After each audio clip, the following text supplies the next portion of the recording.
잘 오셨습니다. 여러분들이 발걸음을 주님께서 축복하시고 그 발걸음이 헛되지 않도록 은혜를 베풀어 주실 줄 믿습니다. 코로나가 다시 심각해지고 있는 상황에 접어들었습니다. 위드 코로나라고 하지만 확진자가 4,000명이 넘고 중증 환자와 사망자가 역대 최대로 늘어나고 있습니다. 유럽과 미국은 또다시 확진자들과 중증 환자들, 사망자들이 기하급수적으로 늘어나고 있고, 특별히 남아프리카 공화국의 변이 코로나 바이러스 오미크론으로 인하여서 2달 만에 10배의 확진자가 넘는 수로 증가하였습니다. 지금 전 세계적으로 이 오미크론으로 인하여서 공황 상태에 빠지고 이것을 막을 수 있는 그런 어떤 약이 없고 방법이 없다라고 해서 꽁꽁 문을 닫고 있는 그런 상황입니다. 이럴 때일수록 개인 방역을 더욱더 철저히 하고 조심스럽게 우리를 자신을 지킬 수밖에 없는 것 같습니다. 여러분들이 특별히 예배 시간에 마스크라든지 손소독을 잘함을 통하여서 여러분들이 특별히 개인의 그런 방역을 잘 지켜주시기 바랍니다. 그런데 앞으로 우리가 살아가야 할 세상은 더 많은 어려움과 위험의 요소들이 우리의 삶을 위협하게 될 것입니다. 이처럼 힘들고 어려운 시대일수록 우리는 더욱더 깨어서 하나님께서 우리를 향하신 말씀이 무엇이고 뜻이 무엇인지를 분별하여서 그 뜻대로 살아가는 저와 여러분들이 되길 바랍니다. 바라기는 오늘 말씀을 통하여서 다시 한번 그리스도인으로서 하나님께서 인정하시고 기뻐하시는 삶의 모습이 무엇이고 자세가 무엇인지를 오늘 말씀을 통해서 다시 한번 깊이 깨달아서 하나님께 인정받고 칭찬받는 저와 여러분들이 다 되시기를 주의 이름으로 축복합니다. 오늘 본문은 예수님께서 제자들과 성도들에게 산 위에서 설교하신 산상수훈입니다. 그 산상수훈 일부인데 산상수훈은 마태복음 5장부터 7장까지 이어지는 그런 어떤 산에서 설교하신 게 바로 산상수훈인데 오늘 본문은 6장으로서 5장과 7장 그 중간에 위치한 것이 바로 오늘 본문의 말씀입니다. 산상수훈은 마치 모세가 시내산에 올라가서 하나님께 십계명과 율법을 받아서 이스라엘 백성들에게 하나님이 어떤 분이시고 무엇을 원하시는지를 선포한 것 같이 메시아의 새 시대를 살아가게 될 성도들에게 새로운 삶의 기준과 모습들, 자세들을 설명해 준 것이 바로 산상수훈의 모습입니다. 5장에서 가장 먼저 하신 말씀이 바로 팔복에 대해서 말씀을 하심으로 시작을 하십니다. 그리스도인들에게 진정한 복이 무엇인지를 팔복을 통해서 말씀해 주시고 예수님과 율법의 관계, 노하지 말라, 간음하지 말라, 맹세하지 말라, 악한 자를 대적하지 말라, 원수를 사랑하라 라고 말씀을 하시고 이어서 6장에서는 구제를 은밀하게 하라, 원수를 사랑하라, 그리고 이렇게 기도하라, 외식으로 금식하지 말라라는 그런 말씀을 하는 가운데 오늘 이어서 본문의 말씀이 이어지는 것입니다. 오늘 본문의 말씀 속에서는 삶의 진정한 가치가 무엇이고 무엇을 위해서 살아야 되는지, 인생의 방향과 그 목적이 무엇인지를 오늘 본문의 말씀을 통해서 말씀하고 계십니다. 그렇다면 오늘 본문을 통해서 우리에게 주시는 말씀하시는 것이 무엇일까요? 첫 번째는 겁니다. 보물을 이 땅이 아닌 하늘에 쌓아두라는 것입니다. 우리의 보물을 하늘에 쌓아두라는 것을 말씀하십니다. 하나님의 자녀요 천국의 제자인 저와 여러분들은 이 땅이 아니라 하늘에 보물을 쌓아야 된다라고 예수님께서 말씀하십니다. 오늘 19절부터 20절 같이 한번 읽겠습니다. 시작. 너희를 위하여 보물을 땅에 쌓아두지 말라. 거기는 좀과 동록이 해하며 도둑이 구멍을 뚫고 도둑질하느니라. 오직 너희를 위하여 보물을 하늘에 쌓아두고 거기는 좀이나 동록이 해하지 못하며 도둑이 구멍을 뚫지도 못하고 도둑질도 못하느니라 라고 말씀을 합니다. 9절에나 19절에 나오는 좀이라는 것은 우리가 잘 아는 것처럼 의복을 망가뜨리는 해충입니다. 그러니까 예전에 옷장에서는 옷을 갉아먹는 이 좀벌레 때문에 여러분들이 나프탈렌을 옷장에 넣어둔 기억이 있으시죠? 그 향이 굉장히 강한 그 나프탈렌을 옷장에 넣어둠을 통해서 좀벌레가 옷을 망치지 못하도록 만들었습니다. 그리고 동록이라는 것은 제가 좀 이해가 안 됐는데 무엇이냐면 그겁니다. 구리그릇에 생기는 녹입니다. 녹. 그릇들이 오래되다 보면은 녹이 생기는데 그게 바로 놋그릇에 생기는 그 녹을 동록이라고 얘기를 합니다. 그리고 19절에서도 또 뭐라고 말씀하냐면 도적이 구멍을 뚫고라고 얘기하는데, 이것은 우리가 좀 이해를 해야 할 것이 2000년 전에 팔레스틴 지역의 집들은 대부분이 진흙으로 만든 집이거든요. 그래서 고대 근동의 그 팔레스타인 지역에는 어떤 은행이 없기 때문에 집마다 땅을 파서 자기의 어떤 소중한 보물을 묻어두는 거예요. 그러니까 남에게 보이지 않도록 집에서 땅을 파서 묻어두는데, 도둑들이 진흙으로 만든 집이기 때문에 금방 구멍을 뚫을 수 있잖아요. 그래서 구멍을 뚫어서 땅을 파서 자신들이 일평생 모아놨던 그런 보물들을 훔쳐가는 일이 다반사였다는 거예요. 그러니까 예수님께서 하신 말씀이 너희를 위하여 보물을 땅에 쌓아두지 말라라고 말씀하시면서, 거기에는 좀이나 동록, 이게 뭐냐면 시간이 갈수록 헤어지거나 낡아지거나 녹이 생길 수도 있고, 심지어는 우리가 일평생 모았는데 그것을 한순간에 다 도둑질을 당할 수 있는 그런 것이기 때문에 보물을 쌓아두지 말라라고 얘기합니다. 결국 좀과 동록, 도둑은 언제나 언제든지 낡아지거나 사라질 수 있는 불안정한 상태를 말씀하고 있는 거예요. 그렇기 때문에 눈과 마음을 물질에만, 이 세상에만 두지 말고, 보물을 이 땅에만 두지 말고 영원한 보물을 하늘에 쌓아두라라고 말씀을 합니다. 그래서 우리 21절부터 24절 같이 읽겠습니다. 시작. 내 보물이 있는 그곳에는 내 마음도 있느니라. 이스라엘 유대인들에게 마음은 생명의 근원이거든요. 이 마음 속에 무엇이 있느냐에 따라 그 인생의 방향이 달라지는 거예요. 가치가 달라집니다. 그런데 이 생명의 근원이 된 마음 속에 하나님이 계시느냐 아니면 세상의 것이 있느냐, 어떤 물질이 있느냐에 따라서 그 인생의 방향이 완전히 달라질 수 있거든요. 그래서 내 보물이 있는 곳에는 내 마음도 있느니라 라고 말씀하면서 우리 22절 같이 읽겠습니다. 시작. 눈은 몸의 등불이니 그러므로 내 눈이 성하면 온몸이 밝을 것이요 눈이 나쁘면 온몸이 어두울 것이니 그러므로 내게 있는 빛이 어두우면 그 어둠이 얼마나 더하겠느냐. 24절. 한 사람이 두 주인을 섬기지 못할 것이니 혹 이를 미워하고 저를 사랑하거나 혹 이를 중히 여기고 저를 경히 여김이라. 너희가 하나님과 재물을 겸하여 섬기지 못하느니라. 여러분 중요한 게 여기에 잘 봐보셔야 돼요. 무엇이냐면은 돈은 섬김의 대상이 아니에요. 살아가는데 돈은 필요하지만 돈이 인생의 목적은 아니에요. 살아가는데 도움을 주는 도구일 뿐이지 그것이 인생 자체의 목적이 되어서는 안 된다는 거예요. 근데 돈을 사랑하거나 욕심이 자꾸만 들어오다 보면은 어떻게 됩니까? 눈이 멀어져요. 욕심에 눈이 멀어져요. 눈에 욕심 때문에, 돈 때문에 눈이 어두워지면 어떻게 되냐면 분별력을 잃어버리게 되고 어디로 가야 할지 모르게 되는 그런 상황이 벌어지게 된다는 거예요. 여러분, 누가복음 12장에는 한 부자가 예수님께 나와서 뭐라고 얘기하냐면, 선생님, 내 형을 명하여서 유산을 좀 나눠달라고 얘기를 해요. 근데 그 얘기를 들으신 예수님께서 뭐라고 말씀하시냐면, 이 사람아, 누가 나를 너희의 재판장이나 물건 나눈 자로 세웠느냐 반문을 하시면서 다음과 같이 말씀하십니다. 삼가 모든 탐심을 물리치라. 삼가 모든 탐심을 물리치라. 사람의 생명이 그 소유에 넉넉한 데 있지 않다라고 말씀을 하십니다. 사람의 생명이 그 소유에 넉넉한 데 있지 않다는 거예요. 여러분 잘 생각해 보세요. 물질이 있어야 살아가는 거 아닙니까? 물질이 있어야 살아가죠. 물질이 없으면 힘들지 않습니까? 근데 물질이 생명을 주지는 못한다는 거예요.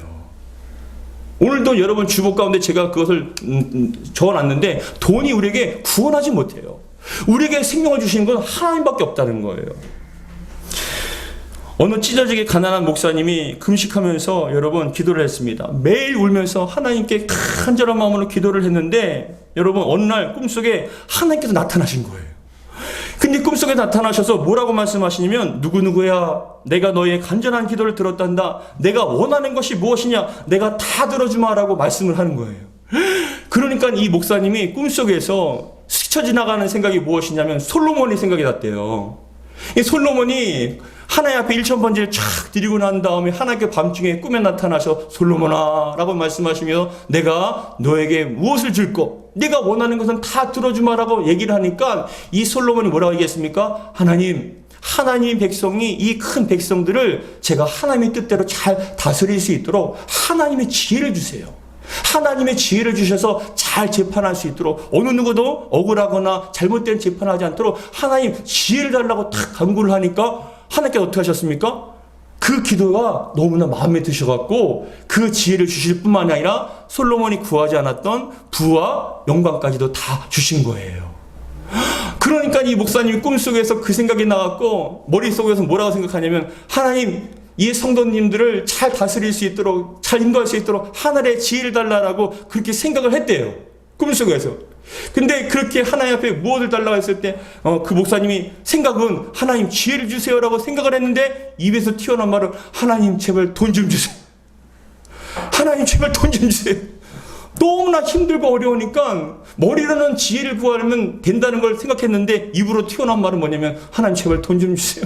월세 때문에 힘드니까 너무나 힘듭니다라고 그렇게 얘기를 했다는 거예요. 여러분, 우리가 살아가는데 분명히 돈이 필요하죠. 분명히 돈이 필요합니다. 그런데 예수님께서 왜 사람의 생명이 그 소유에 넉넉한 데 있지 않다라고 왜 말씀을 하셨을까요?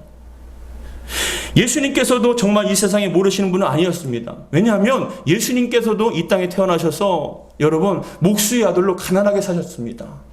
먹지 못하면, 입지 못하면, 잘 곳이 없으면 얼마만큼 힘들다는 걸 예수님께서 누구보다 잘 알고 계십니다. 그럼에도 불구하고 왜 사람의 생명이 넉넉한 데 있는 것, 물질이 있는 것이 아니라고 왜 말씀하셨을까요? 그것은 다음과 같은 이유가 있습니다.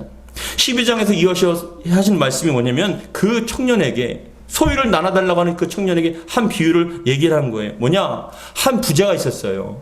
근데 이 부자가 농사를 잘 짓다 보니까 너무나 풍성하게 잘 곡물을 거둔 거예요.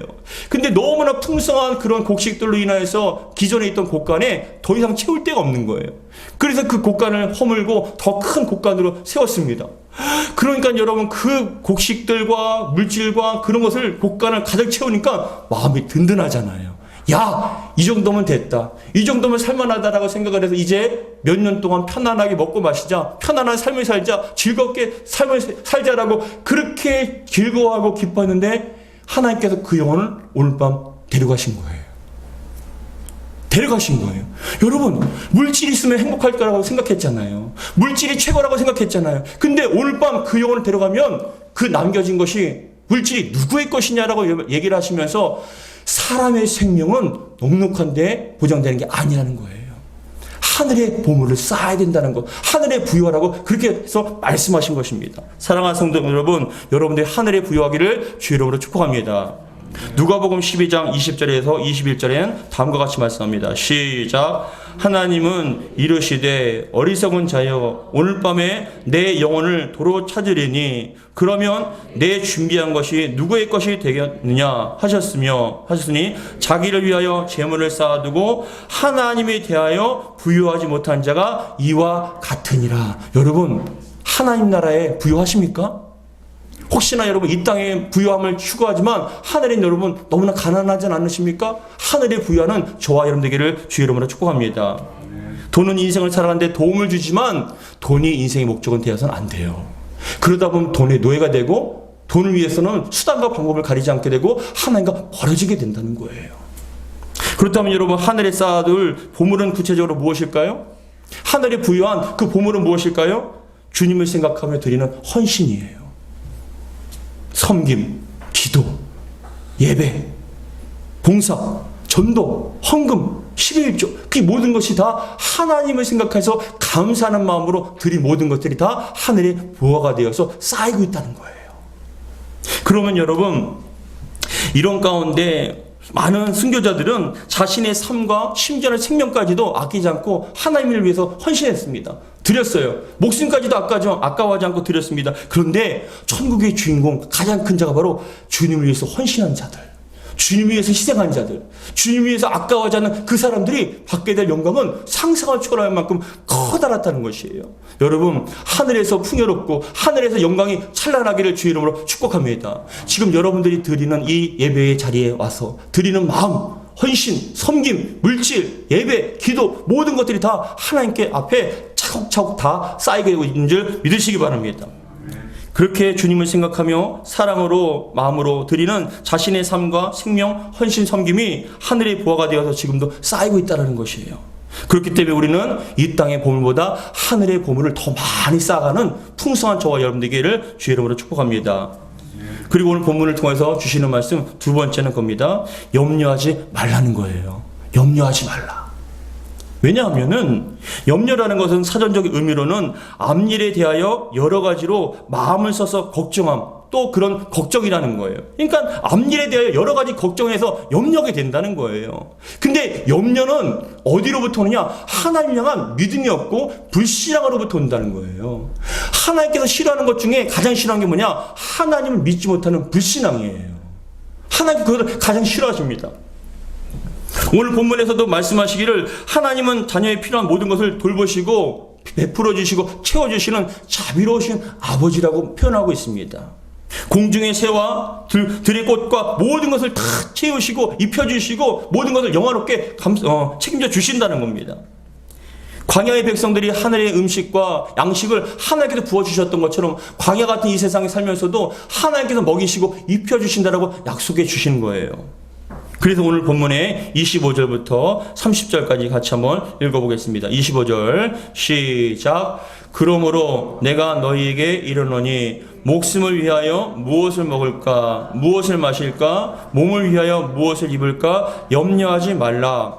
목숨이 음식보다 중하지 아니하며 몸이 의복보다 중하지 아니하냐. 공중의 새를 보라. 심지도 않고 거두지도 않고 창고에 모아 들이지도 아니하되 너희 하늘 아버지께서 기르시나니 너희는 이것들보다 귀하지 아니하냐. 너희 중에 누가 염려함으로 그 키를 한 자라도 더 할 수 있겠느냐. 또 너희가 어찌 의복을 위하여 염려하느냐. 들의 백합화가 어떻게 자라는가 생각하여 보라. 수고도 아니하고 길쌈도 아니하느니라. 그러나 내가 너희에게 말하노니 솔로몬의 모든 영광으로도 입은 것이 이 꽃 하나만 갖지 못하느니라. 오늘 있다가 내일 아궁이에 던져지는 들풀도 하나님이 이렇게 입히시거든 하물며 너희일까 보냐? 뭐라고요? 믿음이 작은 자들아. 걱정하는 건 여러분, 삶 걱정하는 건 어디로부터 오는 거예요? 믿음이 없는, 믿음이 적은 불신앙으로부터 온다는 거예요. 여러분 믿으시기 바랍니다.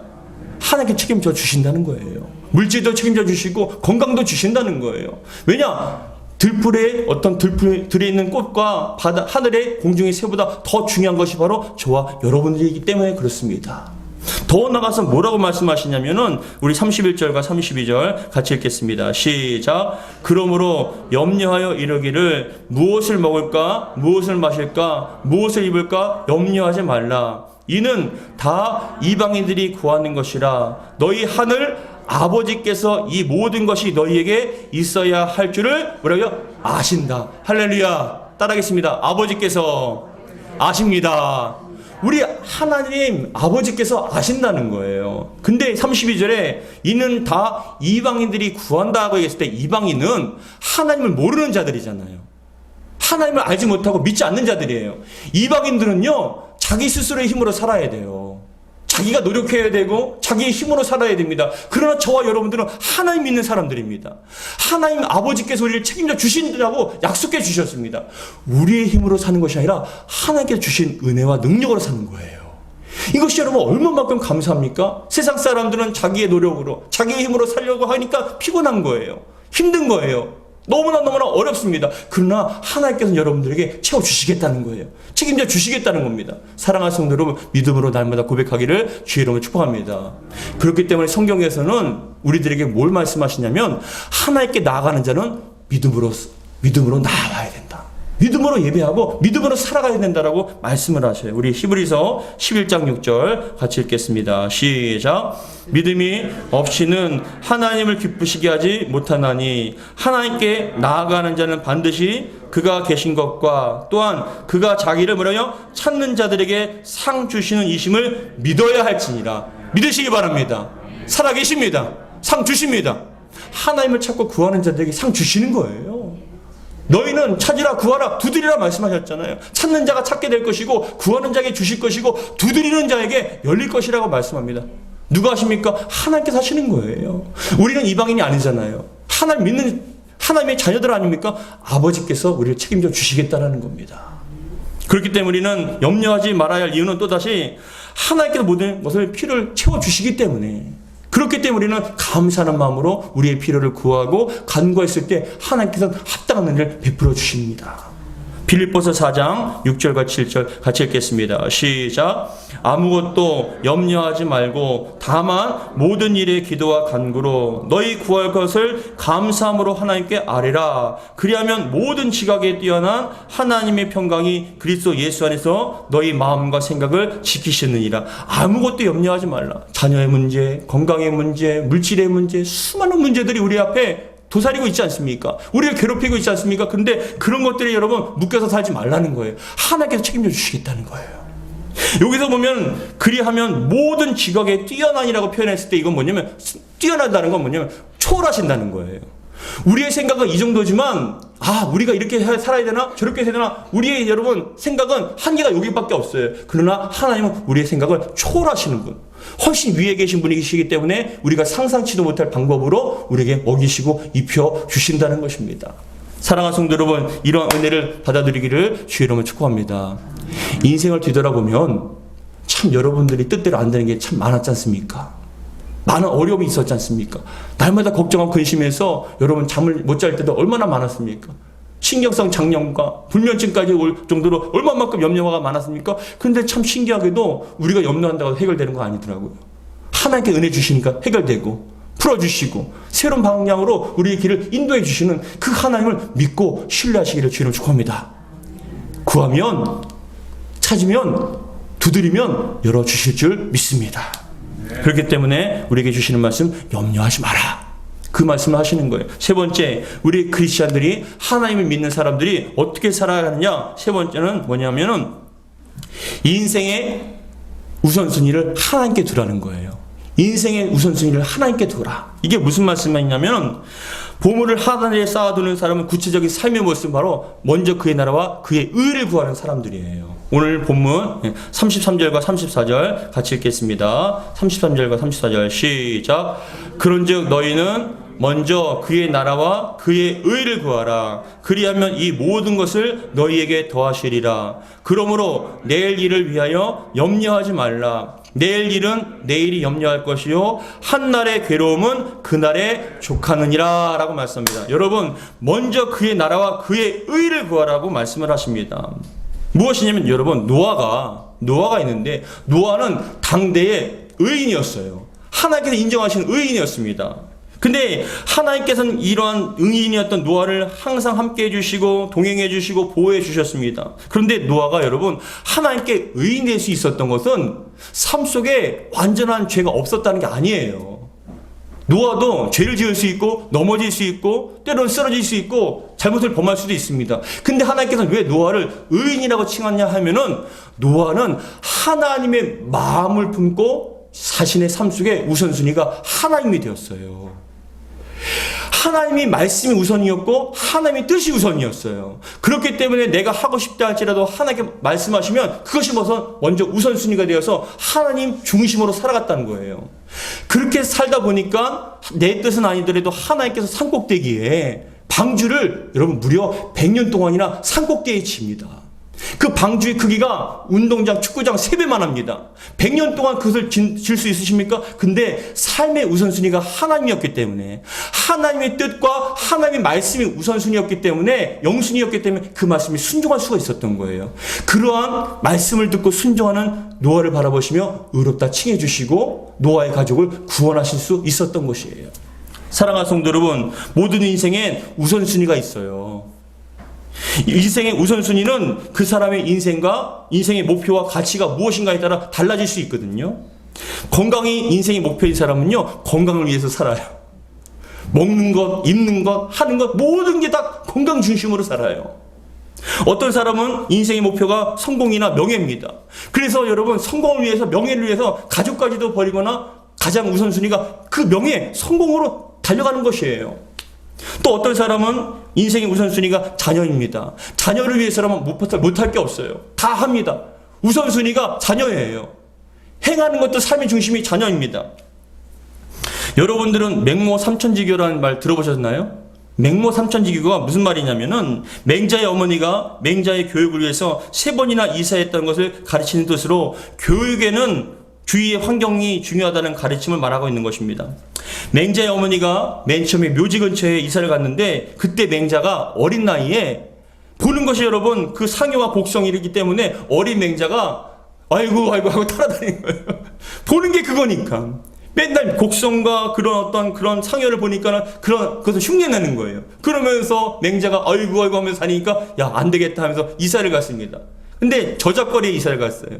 그러니까 맹자가 그것을 거리에서 장사하는 걸 보니까 어린 맹자가 이거 사세요, 저거 사세요. 이거 하세요, 저거 하세요. 안 되지 하고 그렇게 또 따라하더라는 거예요. 그러니까 어린 맹자가 그것을 보니까 이거 안 되겠다 해서 또 다른 곳으로 이사 갔는데 그 다음에 간 곳이 바로 서당이에요. 서당에서 이사 가니까는 그 어린 맹자가 사람들이 글 읽는 걸 보니까 그것을 보니까는 맹자가 글을 따라하더래요. 이 정도면 아이의 앞날을 위해서 이곳에 살아야겠구나. 그래서 정착을 한 게 바로 서당인 거예요. 그게 그래서 맹모 삼천직이라는 말이 나오는 겁니다. 여러분, 자식이 우선순위면 자식 중심으로 살잖아요. 인생의 목표가 우선순위가 자녀이면 자식 중심으로 살아가는 거예요. 그러나 저와 여러분들이 우선순위는 하나님이 되어야 해요. 하나님 중심으로. 하나님께서 무엇을 기뻐하시는가? 하나님 중심으로 살다 보면 하나님께서 책임져 주신다는 거예요. 왜요? 먼저 그의 나라와 그의 의를 구하라. 여러분 잘 봐보세요. 다니엘은 먼저 그의 나라와 그의 의, 하나님이 먼저 했어요. 하나님의 뜻이 이 땅에 이루어지길 원했습니다. 자신을 통해서 이루어지길 원했습니다. 그래서 포로로 끌려갔지만 힘든 상황 가운데서도 먼저 하나님에 대한 신앙과 믿음을 지키기 위해서 결단하고 금식하면서 여러분 그 채소를 먹었을 때 하나님께서는 여러분 그 결단한 먼저 그의 나라와 의를 구한 다니엘에게 다른 아이들보다 친구들보다 몇 값짜리라 되는 그런 능력과 지혜를 다 베풀어 주신 거예요. 사랑하는 성도 여러분, 먼저 그의 나라와 그의 의를 구하시기를 주로 축복합니다. 여러분 인생 가운데 하나님이 우선순위인다면 하나님 중심으로 산다면 하나님께 지혜 주시고 물질 주시고 능력 주시고 모든 것을 다 베풀어 주실 줄 믿으시기 바랍니다. 왜냐? 33절에 약속하고 계시거든요. 그런즉 너희는 먼저 그의 나라와 그의 의를 구하라. 그리하면 이 모든 것이 뭡니까? 앞에 보면 무엇을 먹을까? 무엇을 입을까? 무엇을 어떻게 할까? 그 모든 것들을 너희에게 더 채워주시겠다. 약속해 주시는 거예요. 사랑하는 성도 여러분, 평생을 돈의 노예, 어떤 인생의 어떤 욕심의 노예로 사는 것이 아니라 하나님을 따라가는 인생이 되기를 주의 이름으로 축복합니다. 하나님 중심으로 살아간다면, 먼저 그의 나라와 그의 의를 구한다면 하나님께서 다 채워주실 줄 믿으시기 바랍니다. 여러분들은 하나님 나라와 의를 가치를 두고 살고 계십니까? 얼마 전에 제가 우연히 지구촌 교회 이동원 원로 목사님, 지금 은퇴하셨지만 이동원 목사님의 간증을 들었어요. 어떤 간증이었냐면은 그 이동원 목사님의 차남 둘째 아들이 고인이 된 이범 집사님에 대한 그런 간증이었어요. 그 이동원 목사님, 원로 목사님의 둘째 아들이 이범 집사님이 미국에서 정말 승승장구하는 국제 변호사였거든요. 근데 그 국제 변호사로서 승승장구하며 살아갔는데, 근데 그런 아들이 대견스럽고 자랑스러웠는데 그 아들이 어느 날 대장암 말기로 판명을 받은 거예요. 나이가 43살밖에 되지 않아서 청정병력과 같은 소식에, 대장암 말기라는 소식에 이 이동원 목사님은 충격을 받았지만 날마다 기도하셨답니다. 울면서 기도했답니다. 하나님 제발 살려주세요. 우리 아들 제발 살려주세요. 우리 아들 제발 기적적으로 살게 해달라고 간절한 마음으로 기도했다는 거예요. 하나님, 정말 우리 아들이 하나님의 기적으로 인해서 다시 살아난다면 우리 성도님들에게 정말 기도하면 됩니다. 기도하면 고침받습니다. 여러분 기도하십시오. 우리 아들도 살아났지 않습니까? 라는 그런 어떤 간증 가운데 설교를 더 힘있게 할 수 있으니까 하나님 제발 기적을 베풀어 주셔서 우리 아들을 살려달라고 간절한 마음으로 기도했답니다. 그런데 병원에서 항암 치료를 받았지만 결과는 조금 더 나아지지 않고 점점 악화가 됐다는 거예요. 점점 힘들어졌답니다. 근데 목사님이 기도를 하다가 어느 날 갑자기 그런 마음이 들더래요. 이러다 우리 아들 죽는 거 아닌가? 이러다 우리 아들 그냥 하나님께 가는 거 아닌가라는 그런 생각이 들더래요. 그러니까 이어서 드는 생각이 무슨 생각이냐면 그런 마음이 들더래요. 야, 그러면 우리 아들이 만약에 죽게 되고 하나님의 부름 받는다면 하나님 앞에 어떤 모습을 설 수 있을까? 우리 아들이 하나님 앞에 어떤 모습으로 설 수 있을까라는 그런 준비가 되어 있는가라는 그런 의구심이 들더래요. 그때부터 여러분 기도의 제목이 바뀌어진 거예요. 하나님, 우리 아들의 신앙과 믿음이 하나님 앞에 온전하게 원합니다. 하나님 앞에 섰을 때 부끄럽지 않는, 인정받는 그런 신앙과 믿음이 되길 원합니다라고 간절한 마음으로 기도했답니다. 그런데 여러분, 그렇게 아들이 영적 성숙을 위해서 간절한 마음으로 기도하는데 목사님이 어느 순간에 하나님께서 회개의 영을 부어주시더래요. 근데 어떻게 회개하게 하시냐면은 그때부터 어떤 마음이 들었냐면, 내가 정말 내 아들을 잘 키웠나, 하나님을 정말 사랑하는 자로 키웠나. 우리 아들이 로스쿨 1등으로 대학에 졸업했을 때 목사님에게 더 큰 보람이었고 자랑이었는데, 근데 여러분, 우리 아들이 진지하게 신앙생활을 한 것 때문에 기뻐했는가, 자랑스러웠는가라고 생각이 되더래요. 근데 신앙과 믿음이 온전히 성숙하고 성장한 그것을 기뻐하는 것이 아니라 그 로스쿨 1등으로 졸업한 것, 국제 변호사하는 게 더 기쁘고 더 자랑스러웠다는 거예요. 그렇게 회개가 되다 보니까 어떤 마음이 또 들었냐면은, 여러분, 우리 교회 가운데서 성도들의 신앙의 성숙보다는 더 많은 사람들이 짧은 시간에 성도들이 많이 몰려와서 큰 교회가 되었다는 게 더 기쁘고 자랑스러웠다라고 고백을 하시더라고요. 그게 본질이 아니라 성도들이 하나님 앞에 어떠한 모습으로 섰는가, 성장했는가, 그것이 더 중요한데, 사람의 숫자와 보이는 그런 숫자들과 그런 규모에 더 크게 기뻐하고 자랑스러워했다는 거예요. 성도들 가운데 어떤 자녀가 미국의 아이비리그에 대학 갔다면 큰 목소리를 축복하면서 기도했는데, 대학교에 진학하지 못해서 힘들어하는 그 대학의 그 청년들에서 함께 아파하거나 슬퍼하지 않았다는 거예요. 그때부터 회개가 나오더랍니다. 인생에 가장 중요한 게 무엇인가, 목회에 가장 중요한 게 무엇인가를 그때부터 회개하며 깨닫게 됐다는 거예요. 그래서 아들한테 어느 날 그렇게 기도하면서 아들한테 전화를 했답니다. 아들, 너 요즘 하나님과 관계가 어떠니? 너 하나님과의 관계가 어떠니라고 물어보니까 그 아들이, 이범 집사님이, 아버지 걱정하지 마세요, 제가 지금 주님께 집중하고 있어요, 주님 앞에 집중하고 있어요 라고 그렇게 얘기를 하더랍니다. 결국은 투병 8개월 만에 하나님 부르심을 받았어요. 결국은 죽게 됐습니다. 근데 그 목사님은 슬프면서도 아프면서도 감사가 있었다고 얘기해요. 우리 아들 하나님 앞에 멋진 모습으로 설 수 있었구나, 부끄럽지 않은 모습으로 설 수 있구나라는 그런 자랑스러운 마음이 생겼답니다. 사랑하는 성도 여러분, 이 땅에 보물을 많이 쌓아둔다 할지라도 하나님 앞에 가난하면 우리는 창피한 거예요. 인생의 성공이 아닌 거예요. 먼저 그의 나라와 그의 의를 구하시기 바랍니다. 먹고 사는 것 때문인 것이 아니라 주님 앞에 어떤 모습으로 서느냐에 따라 그 인생의 진정한 가치와 성공이 판가름 나는 것이에요. 하나님께서 책임져 주실 줄 믿습니다. 매일같이 염려하고 돈의 노예로, 물질 때문에, 인생 때문에 그것을 위해서 쫓아가는 그런 정말 세상의 어떤 종이 아니라, 죄의 종이 아니라 하나님의 신실한 자녀로서 당당하게 살아가기를 주 이름으로 축복합니다. 그러면 하나님께서 책임져 주실 줄 믿습니다. 여러분들은 이 땅에 보물을 쌓아두고 계십니까? 돈이 목표가 되어서는 안 돼요. 여러분, 돈이 목표입니까? 인생의 성공이 목표입니까? 아니요. 우리의 인생의 목표는 하나님이 되어야 돼요. 하나님이 인생의 목표가 되었을 때 하나님께서는 은혜 주시고 능력 주시고 지혜 주시고, 우리가 여러분 주님의 일을 감당할 때 지혜가 필요하면 지혜 주실 줄 믿습니다. 물질 필요하면 물질 주실 줄 믿습니다. 그러나 돈 자체가, 어떤 성공 자체가 우리 인생의 목적이 아니라 하나님이 목적이 되었을 때 하나님께서 다 채워주시는 은혜를 베풀어 주실 줄 믿습니다. 사랑하는 성도 여러분, 이 땅보다 더욱더 하늘에 부유한 자가 되기를 주의 이름으로 축복합니다. 기도하겠습니다. 하나님 아버지 감사드립니다. 우리 인생의 우선순위가 하나님이 되기 원합니다. 하나님 중심으로 살기 원합니다. 무엇을 하든지 먼저 그의 나라와 그의 의를 구하고 우리의 삶을 통하여서, 우리 가정과 교회를 통해서 하나님께 영광 받기를 소원하며 하나님께 많은 것들을 쌓아나갈 수 있도록 도와 주옵소서. 일평생토록 아버지 돈에 노예로서 돈돈만 하다가 살아가는 것이 아니라 우리 인생의 목표가 하나님일 때, 우리의 삶을 통해서 하나님께 영광 받아 주시기를 소원할 때 하나님께서는 필요한 물질 주시고 건강 주시고 지혜도 주실 줄 믿습니다. 멋진 인생, 당당한 인생, 주님께서 함께 하시는 복된 인생 될 수 있도록 은혜 베풀어 주시옵소서. 우리 주 예수 그리스도로 기도하옵나이다. 아멘. 할렐루야. 여러분들이 드리는 모든 헌신과 섬김, 모든 것들이 하늘의 아름다운 보화가 되어서 쌓이게 될 줄 믿습니다.